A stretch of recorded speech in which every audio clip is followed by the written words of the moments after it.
தெய்தரா அண்ணா உயிரோட தான் இருக்கீங்களா? இல்லம்மா, செத்து போயிட்டேன். கொஞ்சம் குரோட்ஸ்ச்சி, நம்ம பழைய பழக்கத்துக்காக உதவ வந்திருக்கியா? நான் உங்களோட பழகினதுனால தான் என்ன இங்க அனுப்புனாங்க. ஆனா உங்களை காப்பாத்துறதுக்காக நான் இங்க வரல. எனக்கு தான் உங்க உதவி வேணும். சரி, அப்ப சாஸ்கே எங்க இருக்கானாச்சும் சொல்லுங்க. என்னது சாஸ்கேவா? அவனும் மறுபடியும் உயிரோட வந்துட்டானா என்ன? அட சாஸ்கே முதல்ல எங்க செத்தான்? ஒத்த நொடியிலதான் எனக்கு சித்தம் சாஸ்கே, கலங்கி. நீ எப்படி இன்னும் உயிரோட இருக்க? முதல்ல நருட்டோ எங்கன்னு சொல்லு. அதெல்லாம் எனக்கு தெரியாது. இப்ப நான் தானே முன்னாடி இருக்கேன். நான் கேட்டதுக்கான பதில சொல்லு. எனக்கு இப்ப அவன் தான் முக்கியம். தயவு செஞ்சு அந்த கதையை ஆரம்பிக்காத. முதல்ல உன்னோட அண்ணன் இப்ப நருட்டோ. என்னெல்லாம் பார்த்தா உனக்கு ஒரு ஆளாவே தெரியல. கிடையாது. அங்கதானே நீ இருக்க.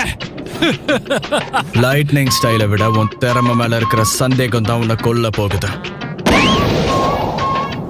மாத்திட்டல. நல்லா கேட்டுக்க, உனக்கு அந்த வேஷம் சுத்தமா செட் ஆகல.